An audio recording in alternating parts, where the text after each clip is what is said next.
The silence of Juba Airport after midnight was broken only by the hum of a small aircraft touching down on the runway.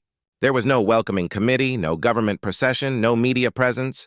Yet the man sitting in that aircraft was someone who never traveled without attention. This was no ordinary figure. This was Captain Ibrahim Traoré, president of Burkina Faso and a symbol of African independence. But this journey was different. It wasn't for war or politics. This voyage was far more dangerous, far more personal. He had come for matters of the heart. Only 5 people in the world knew this secret, and even among them, no one initially believed that a president would risk everything to meet a girl. This girl wasn't a princess from a royal family, nor a famous singer or actress. She was a quiet but brilliant South Sudanese student named Ibrahim Trairo, studying international law in Moscow when Ibrahim first encountered her. Their first meeting had occurred in Russia at a Pan-African youth conference where Traoré was delivering a keynote address. During the question period, Ibrahim had asked, with remarkable confidence, "If Africa rises but forgets its women, will this be true elevation?" The hall fell silent. All eyes turned to her. But Ibrahim smiled and responded, "If we forget our women, then Africa will rise only to fall again." Something shifted in that moment. After his speech, he sought her out. What was meant to be a brief conversation lasted 3 hours. They discussed books, freedom, revolutions, and dreams. No promises were made, but Ibrahim saw something in her eyes that his mind could never erase. Now, months later, he had come to Juba, not as a president, but as an ordinary man. In his pocket was a letter he had written by hand, and its first line read, "I do not want to change the world alone." When he stepped off the plane, Juba's warm air embraced him. No convoy awaited him, only a single figure standing silently, the most trusted aide of South Sudan's president. The car avoided the main city routes and turned toward a peaceful villa located on the banks of the Nile. Ibrahim was already standing there, wrapped in a golden shawl beneath a tree, her eyes full of questions. She saw him and whispered softly, "You came." Ibrahim bowed his head slightly and said, "I needed to know if this is just words or destiny." The atmosphere in the small villa by the Nile was tranquil, but both knew this moment would not be easy. Ibrahim's face showed a mixture of astonishment and anxiety. She took the letter and began reading slowly. Every word seemed to touch her heart. With trembling lips, she kept repeating the same question. "What are you asking of me?" Ibrahim lowered his eyes and said, "I don't want to make you a symbol. I want you to be my peace." This answer left Ibrahim momentarily speechless. She knew this decision wasn't trivial. Her yes or no could connect or break not just 2 hearts, but 2 nations. Outside, in the silence of night, crickets chirped and the gentle sound of the Nile's waters could be heard. But beyond the villa walls, other eyes were also awake. Some people were watching this meeting. Certain forces wanted this relationship to die before it could bloom. The next morning, they both sat beneath a mango tree by the Nile. Sunlight scattered golden colors on the water. Ibrahim said softly, "I don't want to bring danger to your doorstep. If the world finds out, accusations, politics, and scandals will all follow me. They'll call me a spy or worse." Ibrahim responded calmly, "They've already called me a rebel, a dreamer, and a dictator. Now let them call me a lover too." Ibrahim fell silent. She had seen war and betrayal in her life. Her father had been a soldier. Her mother had been a healer of the wounded. She knew that powerful promises often turned into deceptions. But the determination in Ibrahim's eyes was different. He didn't seem like the stern-voiced man who sat in the president's chair. He was just an ordinary man speaking from his heart. But this peace didn't last long. In the afternoon, a note slipped under the villa door. It bore no signature, just one sentence. "Go back or you will lose everything." Ibrahim picked up the note and asked in surprise, "Is this a message from your enemies or mine?" Ibrahim sniffed the paper, then burned it in a nearby candle and said, "I no longer believe in the difference. Enemies don't see the space between us. They don't know where to strike." In Juba's quiet atmosphere, the scent of danger was spreading rapidly. Yet inside the villa, they both felt fleeting moments of peace. That night, by the light of lamps along the Nile, Ibrahim was reading Ayoum's diary. In that diary were dreams, verses, and thoughts that could touch not just an ordinary student's heart, but the heart of an entire continent.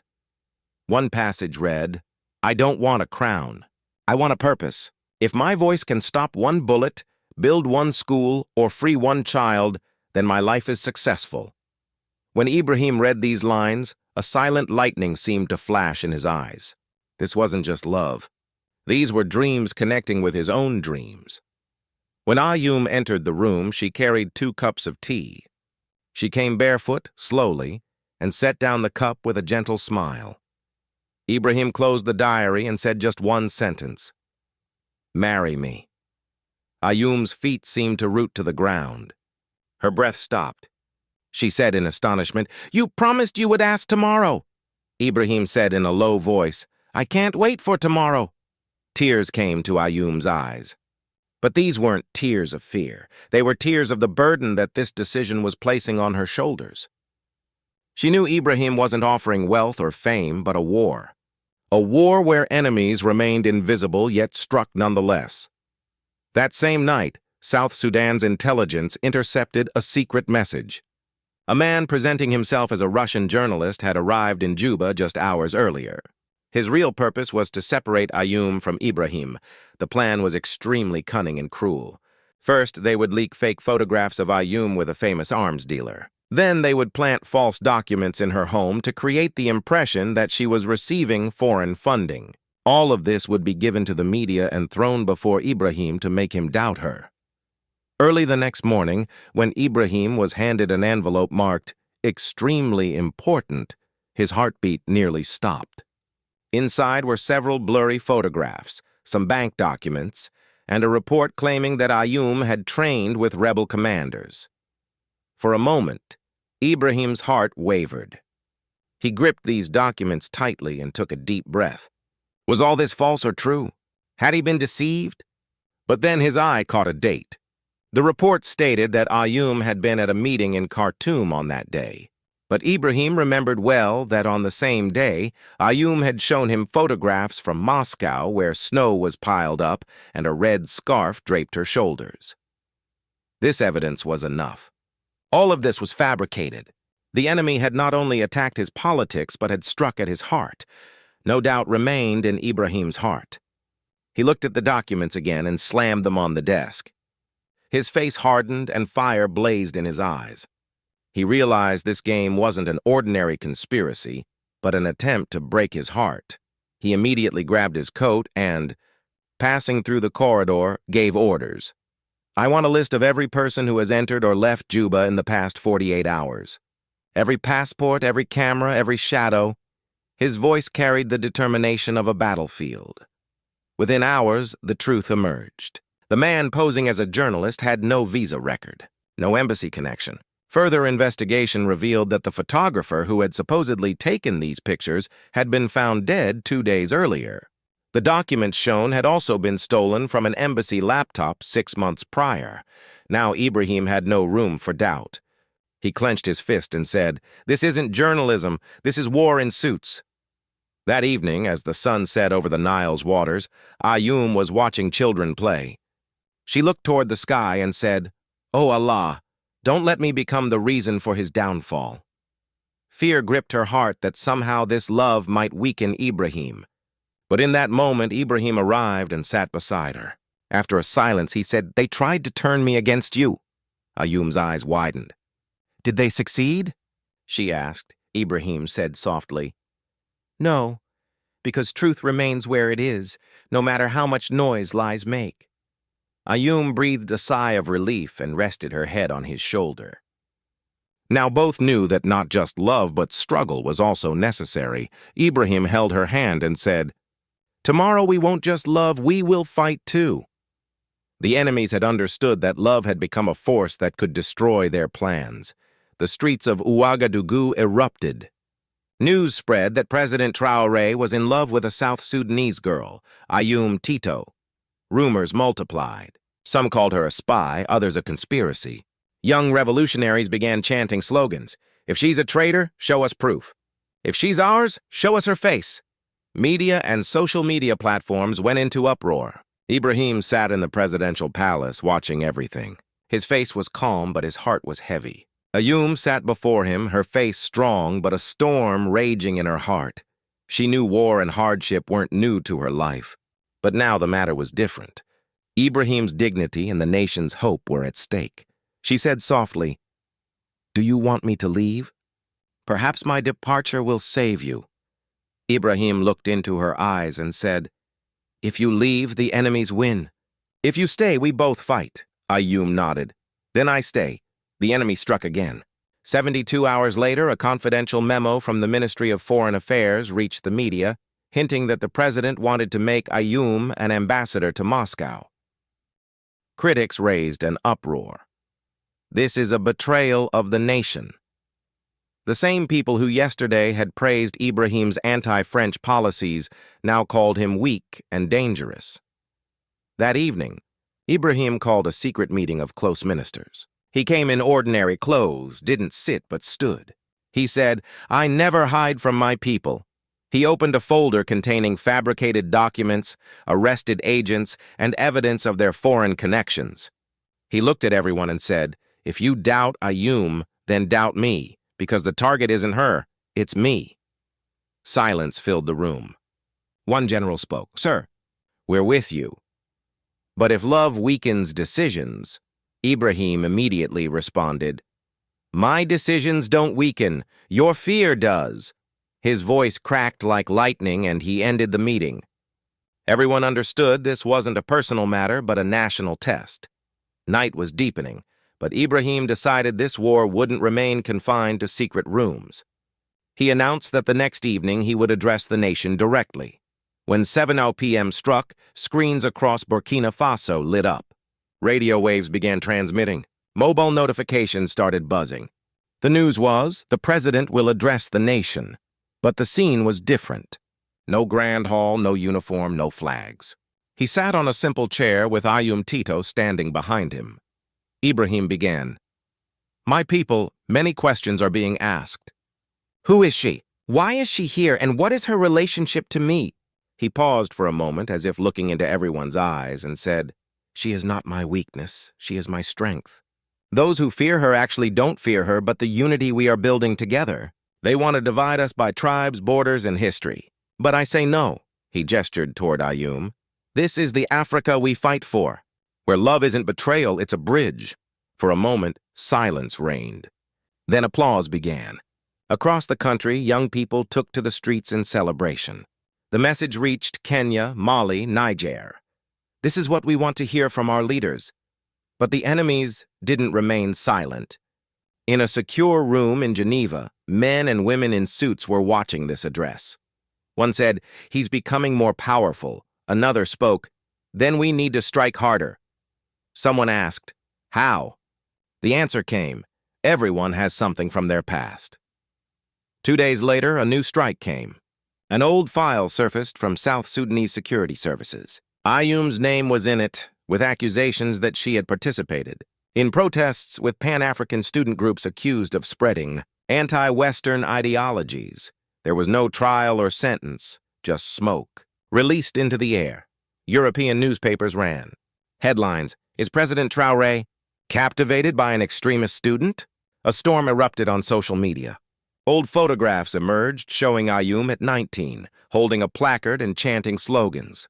Now she was being called a radical. European representatives sent messages to Ibrahim. If this continues, sanctions might return. Investors will withdraw. Silence filled the palace. Ayoum sat holding a newspaper with her old photographs printed in it. She said softly, "They found the old file." Ibrahim asked, "Is it true?" Ayoum looked straight into his eyes and said, "Yes, I marched. I chanted. I said Africa deserves respect, not slavery. That is my crime." Ibrahim nodded. "They don't fear your past, they fear your truth." But pressure increased. Protests began, but this time the target wasn't the West. It was Ayoum. Retired politicians demanded her deportation. Religious leaders warned that the president shouldn't fall under the spell of a foreign woman. Outside the palace, the noise grew, and inside, Ayoum's anxiety increased. She said, "Maybe I should leave." Ibrahim looked out the window at the protests below and said, "I knew they would make policies and targets. Strike not at the heart, but I won't give up." That night, he made an extraordinary decision. Instead of a hall or desk, he sat on a bench under a tree and addressed the nation directly. Before the cameras, he sat with Ayoum beside him. He said, "They say she once protested. So what? I did too. They say she spoke of revolution. So do I. They say she's dangerous. Then every woman who speaks truth is dangerous." These words were broadcast to 11 countries. The scene was different. Thousands poured into the streets. Women held banners. "Ayoum is our sister." Men chanted, "Let Ibrahim love." The people saw Ayoum not just as a beloved, but as a symbol of their dignity. But enemies didn't relent. Another message arrived at the palace gate. No signature, no seal, just 6 words. "She has 7 days. Choose wisely." This threat was enough to change everything. The palace atmosphere grew heavier. Ibrahim burned the paper, but fire blazed in his heart. These were now open threats. He initiated a secret national security operation, deploying trusted officers in Juba, Nairobi, and Geneva. In the following days, Ibrahim couldn't sleep. He stayed up until late in the study room, examining files, maps, and reports. Advisors said, "Rest." But he would shake his head. On the 5th night, intelligence arrived. The chief security advisor entered at midnight, his face pale, hands trembling. He said, "Sir, we found him." Ibrahim raised his eyes.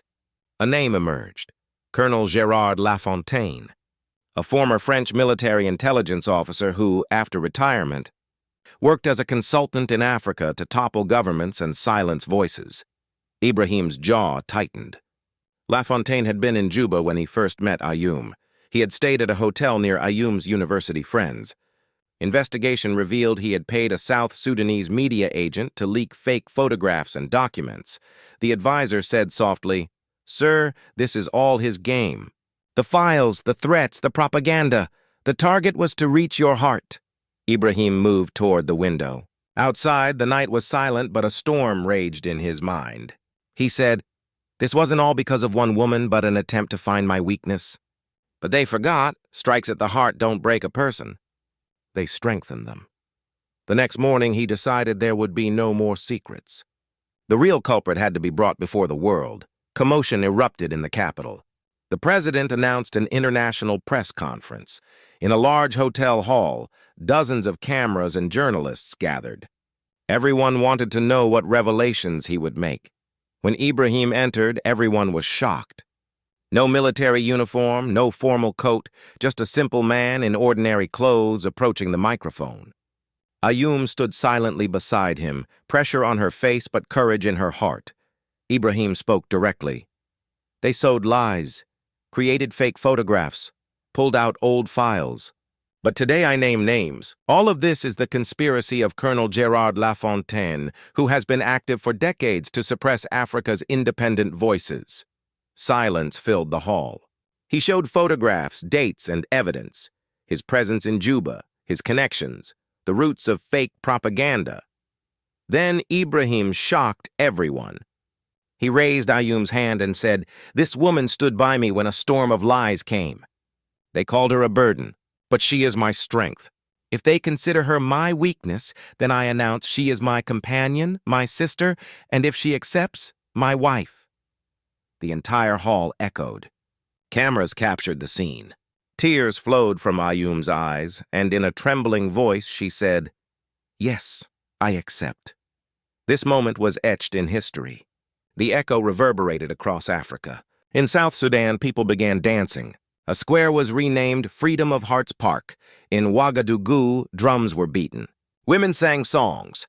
Young people wrote slogans on walls, "True love, true strength." But on the other side, in Paris, London, and Washington's diplomatic rooms, there was silence. Everyone understood that Ibrahim Traoré would not bend. A few weeks later came the day no one had anticipated. The wedding was kept extremely simple. No media was informed, no international guests were invited. The ceremony took place on the sacred land of the Sahel, where tradition and revolution's melodies have met for centuries. There were no expensive jewels, no golden crowns, only elders, family, and revolutionary companions present. Drums were beating, songs were being sung. The atmosphere was filled with joy. Ayum wore white attire, full of dignity and simplicity. No crown was needed. Everyone said she already wore the crown of truth, love, and courage. Ibrahim held her hand, and both read in each other's eyes promises greater than words. Everyone knew this wasn't just a wedding, but a declaration, that a new concept of power had been born, where the truth of the heart outweighs guns and conspiracies. In Ouagadougou, there was an atmosphere of celebration. Women were dancing. Children were throwing flowers. Young people marched through the streets in processions. The same mood prevailed in South Sudan. An unnamed square was renamed the Field of Love's Freedom. Seeing this scene, the message was clear to enemy forces. Their fabricated dramas had failed. Neither files nor photographs nor rumors could create a barrier between the people and love. The conspirators in Paris, London, and Washington accepted that they had lost. Ibrahim couldn't be suppressed or broken. He possessed three forces greater than any weapon: his people, his companion, and the revolution burning in his heart. Africa's new generation now saw their leader not just as a president, but as both a lover and a soldier. And thus this story reached its conclusion. But in reality, it was just the beginning. The love of Ibrahim Traoré and Ayum Tito was no longer just a personal relationship. It had become a beacon of hope, a message that when the truth of hearts enters the political arena, no power can defeat it. The children, youth, and women of the great continent now began to hum. Love is not weakness, it is strength. And for the first time in Africa's heartbeat, this realization awakened. Perhaps truth and loyalty are the very weapons that can change the course of history. In the months that followed, Ibrahim and Ayum worked together to reshape Burkina Faso's educational policies. With particular emphasis on women's rights and access to education, Ayum's legal background proved invaluable as they drafted new legislation protecting vulnerable communities. Their partnership became a model studied across the continent. Universities in Dakar, Nairobi, and Accra held symposiums discussing how personal integrity and authentic leadership could transform governance. Young activists cited their example when challenging corrupt officials. The couple established the Pan-African Youth Initiative, funded not by foreign donors but by contributions from African nations themselves. The program provided scholarships to students from conflict zones, trained community leaders, and created platforms for cross-border dialogue. Lafontaine, the mastermind behind the conspiracy, was eventually arrested in Abidjan, attempting to flee to Europe. His laptop contained damning evidence of similar operations against other African leaders. His trial became a watershed moment, exposing decades of covert interference in African affairs. International media, initially skeptical of Ibrahim's claims, began publishing investigative reports that corroborated his accusations. Several European officials faced questioning, and calls grew louder for an end to neo-colonial practices. Through it all, Ibrahim and Ayum maintained their commitment to transparency. They held monthly town halls where citizens could ask questions directly. Ayum, now serving as special advisor on human rights, traveled extensively, meeting with grassroots organizations and amplifying voices that had long been silenced. Their story inspired art across the continent. Musicians composed songs about their courage. Painters created murals depicting their wedding.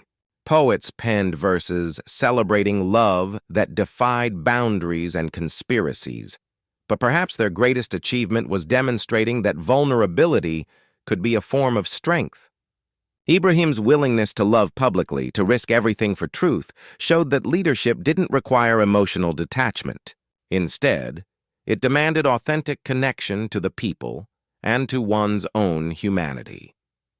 As their first anniversary approached, They stood together on the same spot by the Nile where Ibrahim had first proposed.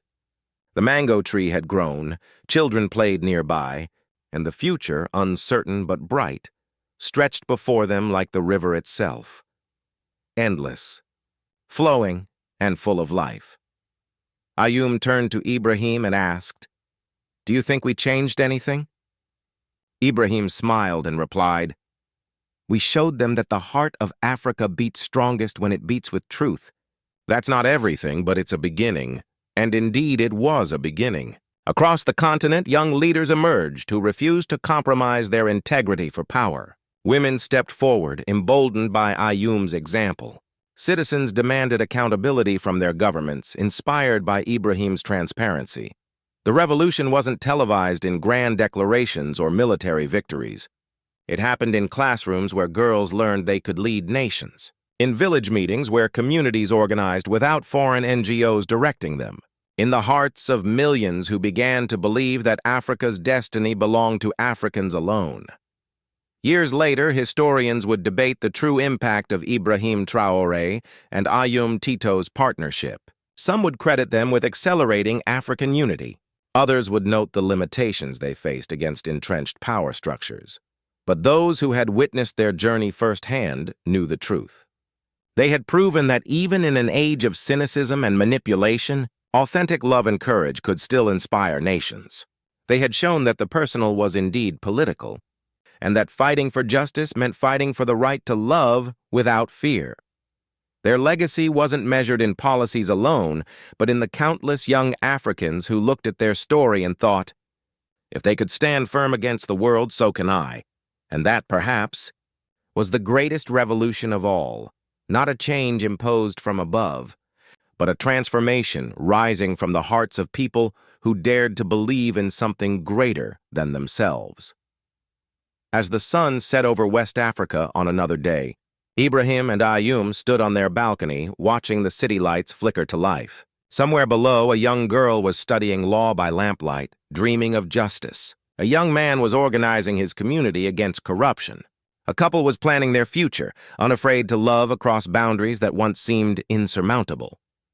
The revolution continued, one heart at a time, one truth at a time, one act of courage at a time, and in the gathering darkness, the light of hope, kindled by two people who refused to let the world dictate the limits of love, burned ever brighter. 6 months after their wedding, Ibrahim and Ayoum embarked on what would become known as the Unity Tour, a series of visits to 14 African nations. Unlike traditional diplomatic missions with their rigid protocols and empty formalities, this journey was different. They traveled not in armored convoys but in modest vehicles, stopping at markets, schools, and community centers. In Lagos, they sat with market women who had organized a cooperative that bypassed predatory middlemen. Ayoum listened intently as the women explained their system, taking notes that would later inform economic policy back home. Ibrahim noticed how his wife had a gift for making people feel heard, a quality he'd seen in the best leaders, but rarely in those who married them. These women are doing what international development agencies have failed to do for decades, Ayoum remarked as they left. They've created genuine economic independence. Ibrahim nodded thoughtfully. And they did it without permission, without waiting for approval from some distant capital. That's the Africa we need to build. In Dar es Salaam, university students packed an auditorium to hear them speak. One young woman stood and asked Ayoum directly, "They tried to destroy you with lies. How did you find the strength to continue?" Ayoum paused, choosing her words carefully. "I didn't find strength, I found purpose. When you know your cause is just, when you know you're fighting for something larger than yourself, the lies of others become irrelevant. They're noise. Your truth is the signal." The room erupted in applause, but Ayoum wasn't finished. "But I want to be honest with you. There were nights I cried. Mornings I wanted to disappear. The strength you see wasn't mine alone. It came from knowing that if I surrendered to fear, I would be betraying every young woman who dared to dream of participating in her nation's future." Later that evening, the Tanzanian president hosted a private dinner. Over grilled fish and ugali, they discussed the challenge of economic sovereignty. "The problem," the Tanzanian leader explained, is that our currencies are still controlled by external forces. We talk about independence, but our monetary policy is dictated from Washington or Brussels. Ibrahim leaned forward. What if we created an African clearing union? Not a single currency, we're not ready for that, but a system where we trade with each other in our own currencies, settling balances periodically. It worked for Europe after World War II. The conversation continued late into the night, with Ayoum contributing insights from her legal studies about how international trade agreements could be restructured to favor African interests. By the time they left Tanzania, a working group had been established to explore the proposal. Upon returning to Ouagadougou, Ayoum launched the initiative closest to her heart, the Pan-African Girls Academy. The concept was revolutionary in its simplicity. Create boarding schools across the continent where girls from conflict zones, refugee camps, and impoverished communities could receive world-class education, free of charge. Education isn't charity, Ayoum announced at the Academy's launch. It's the most strategic investment a nation can make. Every girl we educate multiplies her impact across her family, her community, her nation. The first academy opened in Ouagadougou with 200 students from 12 countries. The curriculum was unlike anything seen before, combining rigorous academics with practical skills, leadership training with cultural studies, technology with traditional knowledge systems. But Ayoum's vision extended beyond the classroom.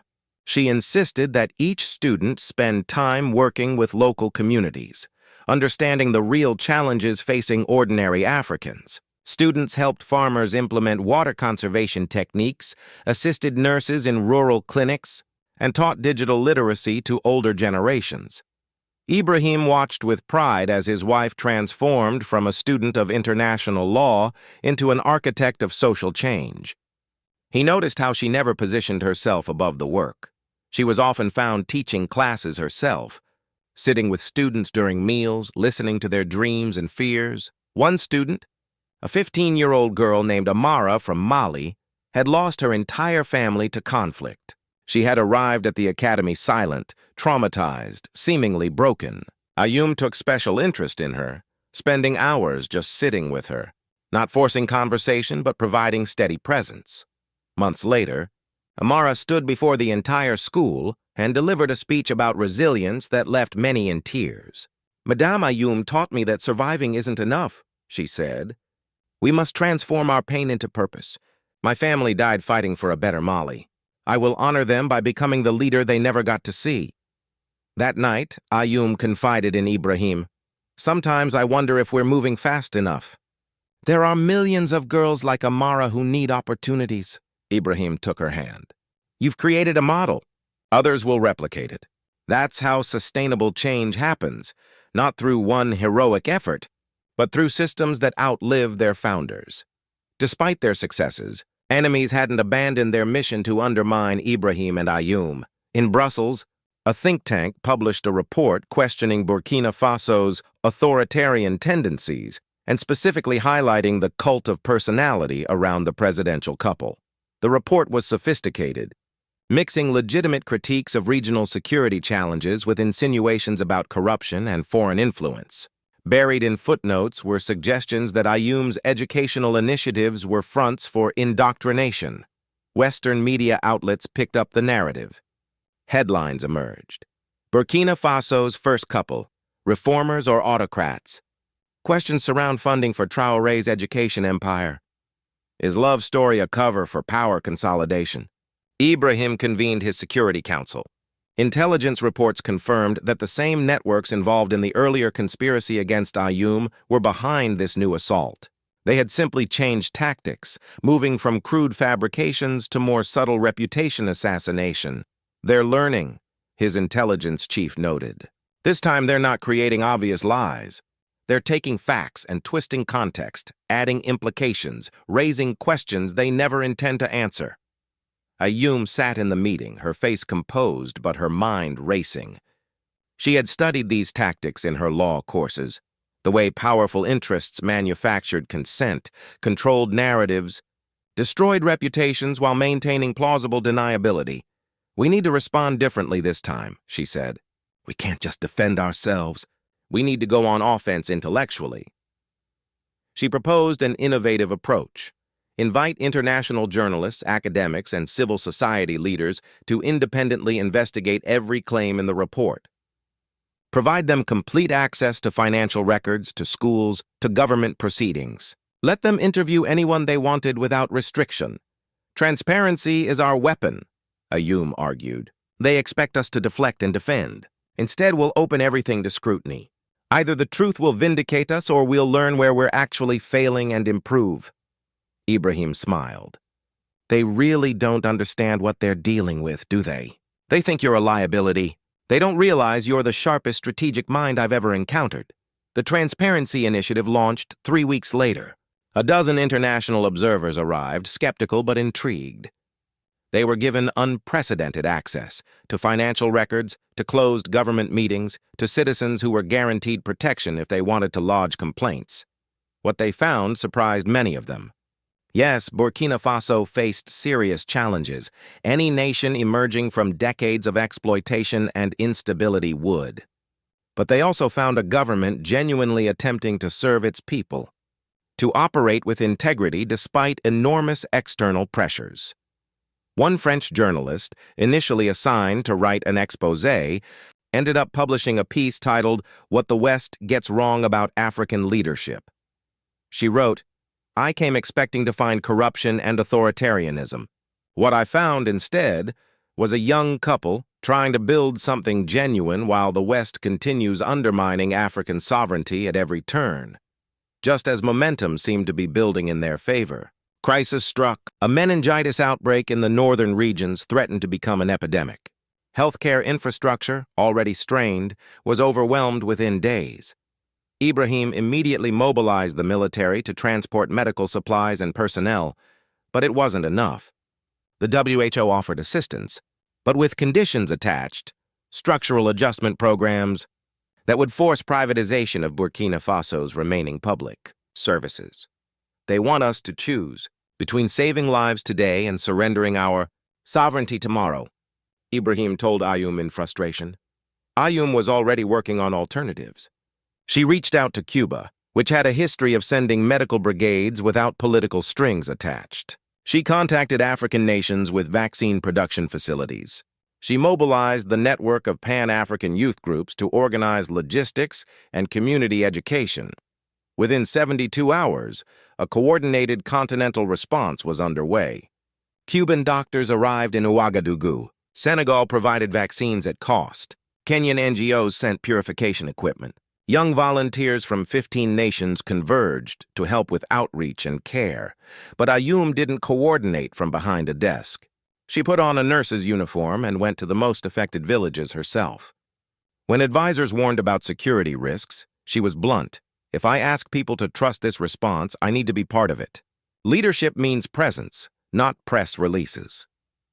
Ibrahim watched news footage of his wife helping to administer vaccines, comforting terrified parents, sleeping on floors of overcrowded clinics.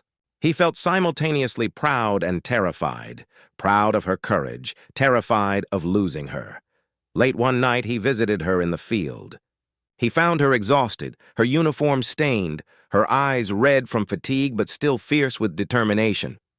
"You should rest," he said gently. She shook her head. "There's a woman in the next tent who lost 2 children today. How do I rest knowing that? How do we rest when our people are suffering?" Ibrahim sat beside her. "You're right. We don't. But we also can't help anyone if we collapse. Come rest for a few hours. I'll take your shift." They worked through the night together, side by side, President and First Lady transformed into nurses and comforters. By dawn, the worst seemed to be passing. The outbreak was contained. Lives were saved, and the international response coordinated by Ayum was being studied as a model for future crises. But the experience changed something in both of them. They had seen the fragility of their progress, how quickly disaster could undo years of development. They returned to Ouagadougou more determined than ever to build resilient systems that didn't depend on external permission to function. The invitation arrived 6 months later. Ibrahim Traoré had been asked to deliver the keynote address at the African Union Summit in Addis Ababa. It was an honor that carried immense weight. Previous speakers had included Mandela, Nkrumah, and Sankara. The expectations were enormous, but as Ibrahim prepared his speech, he found himself stuck. Every draft felt hollow, performative. He had written eloquent words about unity, sovereignty, and Pan-Africanism, but something was missing. Late one night, Ayum found him staring at blank pages. "Surrounded by crumpled drafts, what's wrong?" she asked, sitting beside him. "I don't know what to say," he admitted. "Everyone expects me to deliver some grand vision, some revolutionary manifesto. But the truth is, I'm tired of grand visions. I'm tired of speeches that inspire applause but change nothing." Ayam picked up one of his drafts and read it carefully. "This is good," she said. "But it's not you. It's what you think they want to hear." "Then what should I say?" She thought for a moment. "Tell them the truth. Tell them about the meningitis outbreak and how we almost lost the North because our healthcare system is still dependent on foreign approval. Tell them about the girls in the academy who arrived illiterate and are now coding software. Tell them about the nights you can't sleep because you know every decision you make is being monitored by powers that want us to fail." Ibrahim looked at her with new understanding. "You're saying I should be vulnerable?" "I'm saying vulnerability is the only language that cuts through cynicism. Leaders have been promising African Renaissance for 70 years. What if instead of another promise, you just told them what you've learned, what actually works and what doesn't?" He began writing again, but this time differently. The words came not from ambition, but from experience, not from ideology, but from the scars of actual governance. When Ibrahim took the podium in Addis Ababa 2 weeks later, the massive hall was packed. Presidents, prime ministers, and delegates from 55 nations sat waiting. International media had their cameras ready. Everyone anticipated a fiery, anti-colonial speech, the kind that would generate headlines. Instead, Ibrahim began quietly. "I came here to give you a speech about African unity." I had written something inspiring, something quotable. But last night I received news that 3 more girls from the academy in Ouagadougou had to drop out because their families couldn't afford the transportation costs. We had eliminated tuition, provided housing and meals, but we hadn't thought about transportation. Such a small thing, such a massive oversight. The room fell silent, confused about where this was going. "I tell you this," Ibrahim continued, "because I'm tired of pretending we have all the answers. I'm tired of speeches that sound revolutionary but change nothing. The truth is, building actual sovereignty, not the performative kind, but the kind where our children eat, our sick get medicine, our farmers keep their land, is infinitely harder than we admit." He paused, looking directly at his fellow leaders. "Some of you are wondering why I brought my wife to this summit. Some of your advisors suggested it was inappropriate, unprofessional. But Ayum has taught me something crucial. We keep failing because we separate the personal from the political. We act like governance is an abstract exercise in policy, when in reality, every decision we make determines whether real human beings live or die, thrive or suffer." Ayum sat in the audience, not on the stage, deliberately positioned among the delegates rather than apart from them. She felt every eye turned toward her. Ibrahim went on. 3 years ago, foreign powers tried to destroy our relationship by fabricating evidence against her. They thought if they could make me doubt my partner, they could make me doubt my purpose. What they didn't understand is that my relationship with Ayum is the only honest thing in my political life. She doesn't care about polls or optics. She cares whether our policies actually help people. Now he shifted tone, his voice strengthening. "We talk about African unity, but what does that actually mean? Does it mean we all agree? No. We have different histories, different challenges, different visions. Unity doesn't mean uniformity. It means we stop letting external powers play us against each other. It means when Burkina Faso faces sanctions, Tanzania doesn't celebrate the investment opportunities it creates. When Nigeria develops vaccine manufacturing, Ghana doesn't block imports to protect foreign pharmaceutical profits." He detailed concrete proposals, a continental infrastructure fund financed by African nations themselves, not by conditional loans, a mutual defense pact that didn't rely on former colonial powers, a scholarship exchange program so African students could study in Nairobi and Lagos instead of London and Paris. But then Ibrahim did something unprecedented. He began naming failures, his own. Last year, we signed a mining deal that I was told would bring jobs and revenue. 6 months later, we discovered the company was a shell corporation that existed only to extract resources and hide profits in tax havens. We had been fooled by sophisticated lawyers and complex contracts. I tell you this not to excuse it, but to admit it. We need to share these lessons, not hide them out of pride. He looked around the room. How many of you have signed deals you later regretted? How many have been manipulated by consultants and advisors who spoke our language but served foreign interests? If we don't start honestly sharing our failures, we'll keep repeating them.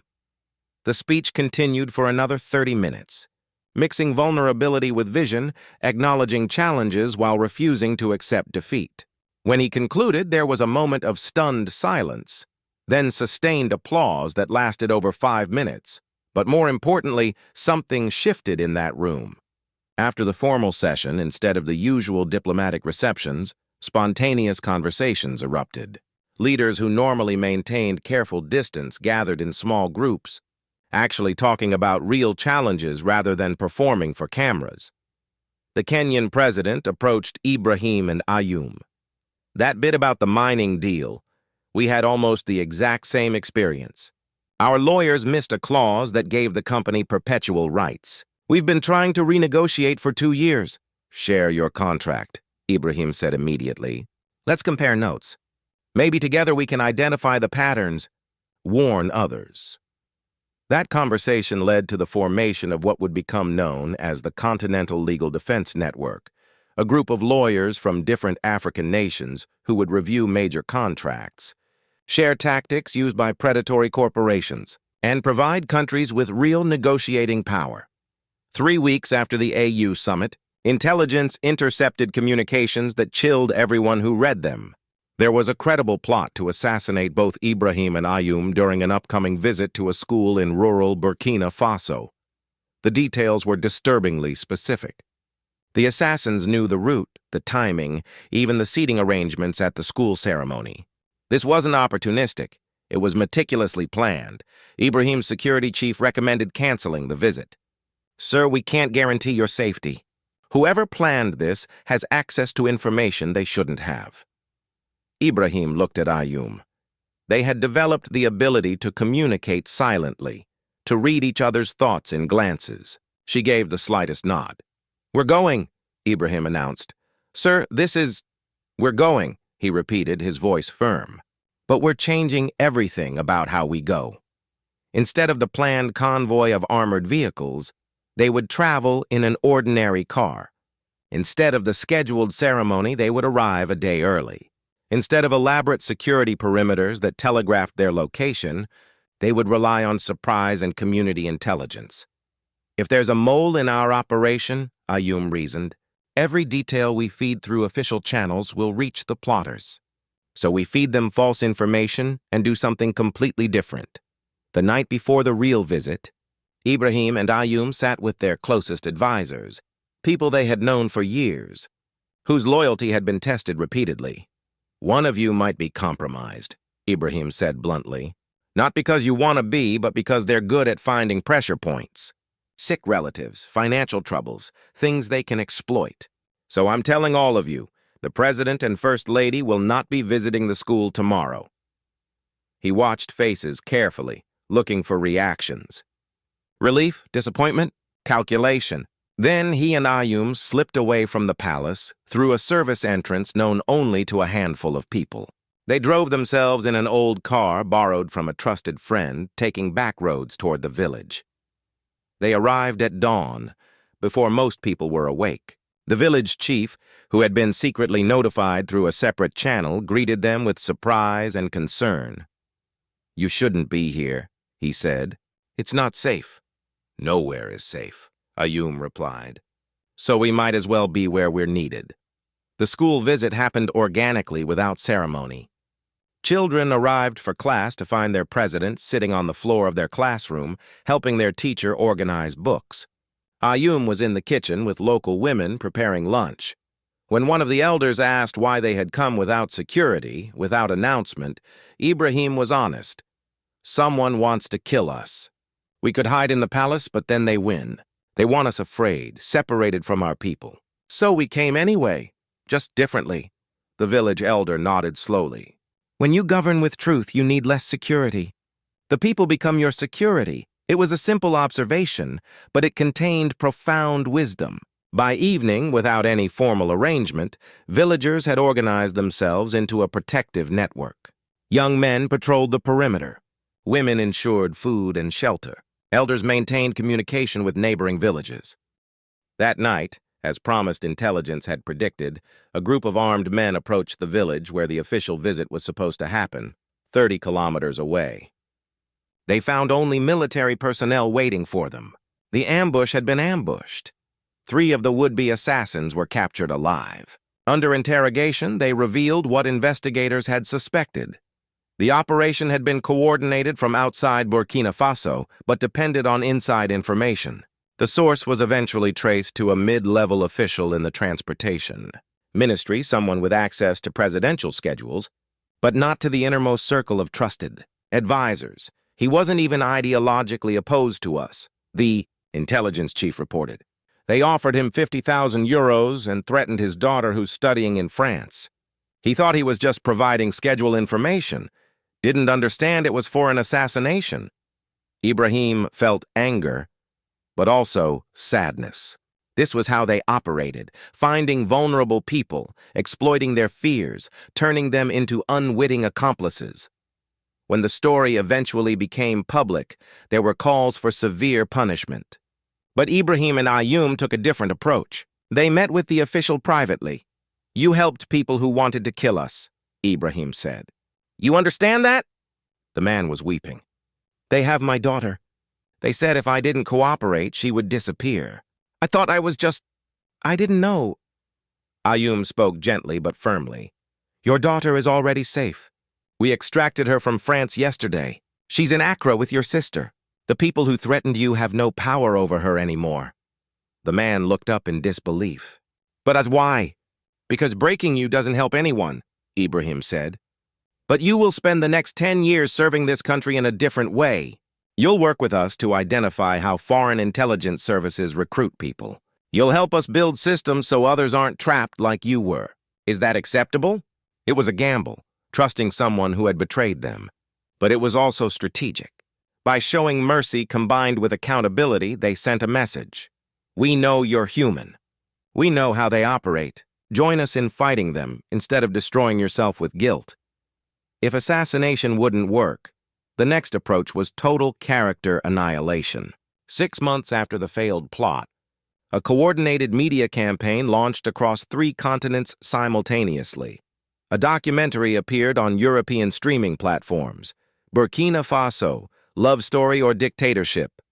It was sophisticated propaganda, mixing real footage with manipulative editing, including interviews with concerned citizens who were actually paid actors, and experts who had never visited Burkina Faso. The documentary focused obsessively on Ayoum, painting her as a manipulative figure who had seduced her way to power. It dredged up her student activism, reframing protests for African dignity as extremist demonstrations.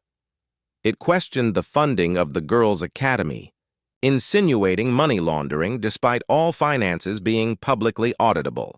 Simultaneously, articles appeared in major newspapers. The troubling cult of personality in Burkina Faso. How romance distracted a revolution. Ibrahim Traoré, From Promise to Peril. The campaign was brilliantly coordinated. Each piece cited others, creating an echo chamber of concern. Social media influencers with large followings suddenly discovered interest in West African politics, all expressing carefully calibrated worry about democratic backsliding. At first, Ibrahim's team wanted to respond point by point, to debunk every lie, to demand corrections and retractions. But Ayoum stopped them. "That's what they want," she explained in an emergency strategy session. "They want us spending all our energy playing defense, chasing lies, explaining ourselves. Every day we spend responding is a day we're not governing. So what do?" an advisor asked. "Just let them lie?" "No," Ayoum said. "We make them irrelevant." She proposed something audacious. Instead of responding to the documentary, they would make their own, not about themselves, but about the work being done across Burkina Faso and beyond.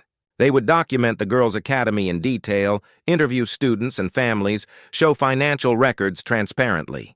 But more than that, they would show the broader context, how African nations attempting genuine sovereignty were systematically undermined. "We can't make it look like propaganda," Ibrahim cautioned. "Then we don't make it at all," Ayoum replied. "We invite independent filmmakers, African ones who understand the context but aren't afraid to be critical. We give them access to everything. We let them tell the story honestly, whatever that story is." They reached out to a collective of documentary filmmakers from Nigeria, South Africa, and Senegal, young directors who had won awards at international festivals, but whose work rarely got major distribution because it didn't fit neat narratives about Africa. "Come to Burkina Faso for 6 months, Ibrahim told them. "Film whatever you want. Talk to whoever you want. We'll pay for production but have zero editorial control. If you find corruption, incompetence, or failure, show it. If you find something working, show that too. Just show the truth." The filmmakers were skeptical. Leaders always promised access, then controlled everything. But Ibrahim and Ayoum were serious. Camera crews were given credentials that allowed them into government meetings, military briefings, even private conversations. One filmmaker, a South African woman named Thandiwe, initially approached the project expecting to find a sophisticated dictatorship hiding behind progressive rhetoric. 3 months in, her perspective had completely shifted. "I came here expecting to expose them," she admitted to her crew. "But every time I think I've found something questionable, they openly acknowledge it and show me what they're doing to address it. They're not perfect, far from it, but they're genuine in a way I've never seen from leaders." Her section of the documentary focused on a failed agricultural project, an irrigation system that had been poorly designed and wasted significant resources. Instead of hiding it, government officials walked her through exactly what went wrong, what they learned, and how they were redesigning the approach. "This is the part you never see," Thandiwe narrated in the film. "Leaders admitting mistakes, learning from them, adapting. We're so used to politicians who never acknowledge error that we mistake stubbornness for strength." When the documentary, titled Building in the Storm, The Real Story of Burkina Faso, was finally completed, it was nothing like the propaganda piece their enemies had produced. It was honest, complex, and deeply human. It showed successes and failures, hope and struggle, integrity and imperfection. The film premiered simultaneously in 20 African cities, at universities, community centers, and outdoor screenings. It wasn't designed for Western streaming platforms. It was made for African audiences, distributed through African networks. The impact was profound. Young people across the continent didn't see a cult of personality. They saw two people genuinely trying, struggling with real challenges and refusing to give up. The film's honesty was disarming. Instead of inspiring blind loyalty, it inspired thoughtful engagement.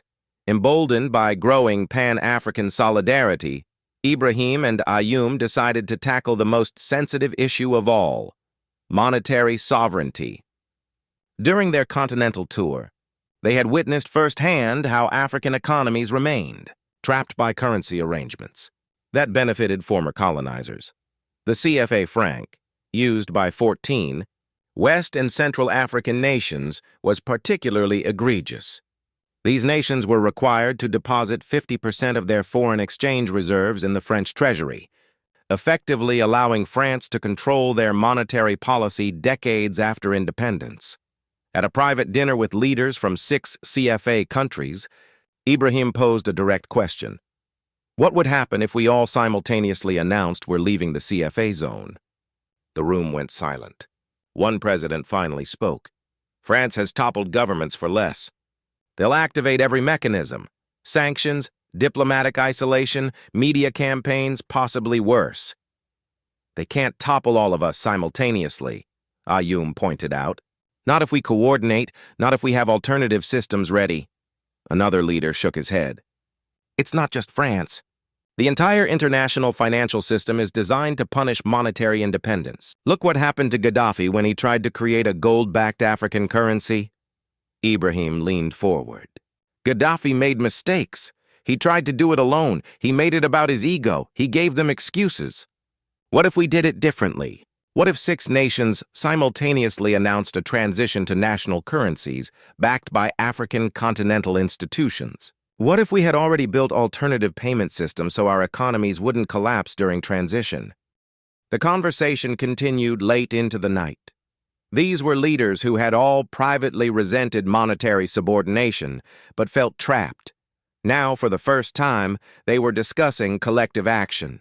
Over the following months, secret working groups formed. Economists, central bankers, and legal experts from multiple nations collaborated on technical preparations.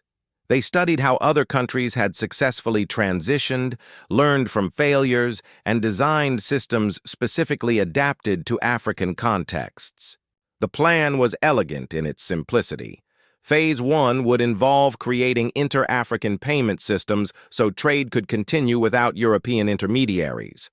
Phase 2 would establish an African monetary fund to provide stability during transition. Phase 3 would be the coordinated announcement of monetary independence. But as plans advanced, pressure intensified. French intelligence had intercepted enough communications to know something significant was being planned. Diplomatic warnings arrived. International financial institutions suddenly discovered urgent concerns about fiscal management in all 6 countries simultaneously. In Paris, emergency meetings were convened. France couldn't afford to lose control of the CFA. It wasn't just about the money, though, that mattered. It was about maintaining influence, about preserving the architecture of France-Afrique that had survived for decades after formal colonization ended. An envoy was sent to Ouagadougou, not through diplomatic channels but through back channels. A former intelligence officer who had worked in Africa for 20 years requested a private meeting with Ibrahim. "I'm here unofficially," the envoy explained when they met in a secure location. "What I say doesn't represent any government position, but it represents what your government is thinking," Ibrahim replied. The envoy nodded. "You're walking into catastrophe. If you proceed with this currency initiative, you'll face coordinated resistance from every major financial institution. Your economies will be isolated. Investment will vanish, and that's just the official response. Is that a threat? It's a forecast. You've survived this long because you've been clever, because you haven't crossed certain lines. Monetary independence is that line. We've destroyed stronger economies for less." Ayum had been listening silently. Now she spoke. "And yet, in admitting that, you've proven exactly why we have to do this. You're telling us we can never truly be sovereign, that we must always operate within limits you define. That's not independence. That's sophisticated colonialism." The envoy looked at her with something like respect. "I understand the principle, but principles don't feed people when your economy collapses. Is ideology worth that?" Ibrahim answered, "It's not ideology, it's survival. Every year, we transfer billions in wealth to European treasuries. Money that could build schools, hospitals, infrastructure. We're told this arrangement provides stability, but it's the stability of permanent subordination. The only question is whether we have the courage to try something different." The meeting ended without resolution. But both sides understood. A confrontation was coming. On the eve of the planned announcement, set to be made simultaneously in 6 capitals, Ibrahim and Ayum walked alone through the palace gardens. It was late, after midnight, and they had dismissed their security detail to have a moment of privacy. "Are you afraid?" Ayum asked. Ibrahim considered the question. "Terrified. Not of failure. I can accept failing while trying something necessary. I'm afraid of the cost. I'm afraid people will suffer because of this decision." "They're already suffering," Ayum said softly. "Different suffering, quieter suffering, but suffering nonetheless. At least this way, they suffer fighting for something. They sat on a bench beneath an ancient baobab tree. Above them, stars filled the sky with impossible density, the kind of star field you only see far from city lights. "Do you remember the first night I came to Juba?" Ibrahim asked. "When you asked what I wanted from you? You said you wanted me to be your peace. You have been. But you've also been my courage. Every time I doubt, every time I consider compromise, I think about you refusing to hide, refusing to apologize for being competent and educated and strong. If you can face what you faced, I can do this." Ayum rested her head on his shoulder. "We do it together, whatever happens." Inside the palace, their advisors were doing final preparations. Press releases were written in multiple languages. Diplomatic communications were ready to send. Alternative payment system servers were tested and retested. Legal documents establishing the African Monetary Fund were finalized with signatures from all 6 participating nations. But beyond the logistics, there was palpable fear. Everyone in that building understood they were attempting something unprecedented. 6 nations simultaneously asserting monetary sovereignty against a system designed to prevent exactly that. The chief economist, a woman who had studied at the Sorbonne before becoming disillusioned with European economic orthodoxy, approached Ibrahim. "Sir, I need you to understand something. When we announce tomorrow, there will be immediate retaliation. Markets will panic. International headlines will predict catastrophe. Some of those predictions might come true, at least initially. There will be shortages, currency volatility, economic pain." Ibrahim nodded. "I know. The question is whether our people will endure that pain, whether they'll trust that we're leading them somewhere better rather than simply leading them off a cliff. That's why we've been preparing them," Ayum said, joining the conversation. "That's why we've spent 2 years building alternative systems, explaining the rationale, showing them we're not acting impulsively. But you're right. Trust will be tested." As dawn approached, neither Ibrahim nor Ayum slept. They stood on their balcony, watching Ouagadougou wake up. Market vendors setting up stalls, workers beginning commutes, children heading to school. Ordinary life, which would be disrupted by what they were about to do. "Last chance to back out," Ibrahim said, half joking. Ayum took his hand. "We don't back out. We break through." At 9 a.m. exactly, 6 presidents appeared on national television simultaneously across West Africa. The coordination itself was a statement. This wasn't one nation acting alone, but a continental movement. Ibrahim's statement was brief. "Today, Burkina Faso joins 5 partner nations in declaring monetary independence. Effective immediately, we are withdrawing from the CFA franc and establishing national currencies backed by African continental institutions. This decision was not made lightly or quickly. It is the result of careful preparation and reflects our determination to build genuine sovereignty." He continued, "We know this will be difficult. We know powerful forces will oppose us. We know there will be challenges ahead. But we also know that our current arrangement is unsustainable. It is time for Africa to control African economies. It is time for our resources to serve our people. It is time to try." The global reaction was immediate and predictable. International financial institutions issued statements of concern. The French government called it reckless and economically destructive. Major news outlets ran headlines about chaos and instability, but something unexpected also happened. Across Africa, celebrations erupted. Young people took to the streets not in protest but in jubilation. The symbolism was powerful. Nations, asserting control of their own currencies, the most fundamental aspect of economic sovereignty. And crucially, the 6 nations didn't collapse. The alternative payment systems worked. Trade continued. The African Monetary Fund provided stabilization. Within weeks, it became clear that while there were certainly challenges, catastrophe had been averted. The real test would be measured not in weeks, but in years.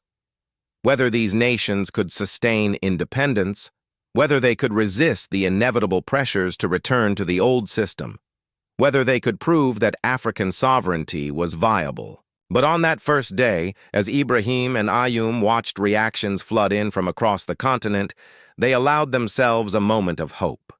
They had crossed the line everyone said couldn't be crossed. And they had survived. The revolution, it seemed, was far from over. It was just beginning to become real. 3 years after their wedding, Ibrahim and Ayum celebrated the graduation of the first cohort from the Pan-African Girls' Academy. 200 young women, now prepared to become teachers, doctors, engineers, and leaders, returned to their home countries carrying not just diplomas but a vision of what Africa could become. At the ceremony, Ibrahim stood to speak, but then paused and gestured to Ayum. "You should address them," he said. "They're your sisters in struggle." Ayum approached the podium, looking at the faces of young women who had arrived broken and were leaving transformed. "When I was your age," she began, "I thought changing Africa meant changing policies, rewriting laws, restructuring economies. I was wrong, or at least incomplete." She paused, gathering her thoughts. "Changing Africa means changing what we believe is possible. It means refusing to accept that our continent must remain dependent, must remain divided, must remain subordinate to powers that never have our interests at heart. Each of you, by simply existing as educated, empowered, determined women, challenges every assumption that has justified Africa's exploitation." The graduates rose in standing ovation, but Ayum wasn't done. "Don't mistake education for a rival. You're not graduating into a world that's waiting to embrace you. You're graduating into struggle. Some of you will face discrimination. Some will be called too ambitious, too Western, too radical. Some will be threatened simply for being competent women who refuse to be silent." Her voice strengthened. "When those moments come, and they will come, remember this. You're not alone. You're part of a continental movement of people who dare to believe that Africa's time has arrived. Not Africa as Europe's resource colony. Not Africa as China's new frontier. But Africa as itself, complex, diverse, brilliant, and sovereign." As graduates dispersed to their futures, Ibrahim and Ayum watched from the palace balcony. The sun was setting over Ouagadougou, painting the sky in shades of orange and purple. "Do you ever wonder if we're naive?" Ibrahim asked. "If we're fighting battles already lost?" Ayum considered the question. "Every day. But then I remember that everything worth fighting for seemed impossible until someone made it real. Our grandparents were told Africa could never govern itself. They proved that wrong. We're told Africa can never truly be sovereign. We'll prove that wrong too." They stood in comfortable silence. Two people who had become symbols of something larger than themselves. The belief that authentic love and principled leadership could coexist. That personal integrity and political power weren't contradictory. That Africa's liberation required not just economic or political transformation, but the courage to reimagine what was possible. In the streets below, life continued, merchants closing shops, children playing final games before dinner, elders sitting in familiar circles sharing the day's news. Ordinary moments in ordinary lives, yet each one a quiet act of resistance against those who profited from Africa's chaos. And watching over it all, a young couple who had chosen the hardest path, not the path of compromise or capitulation, but the path of truth, even when truth made them targets. Especially when truth made them targets, their story was far from over. New challenges awaited, new conspiracies would emerge, new tests would come. But they faced the future as they had faced the past, together, transparent, and unafraid, because they had learned the most dangerous lesson of all, that love isn't weakness, that vulnerability isn't liability, that showing your full humanity in a world that demands masks and pretense is the most revolutionary act possible. And slowly, heart by heart, nation by nation, that revolution continued to spread.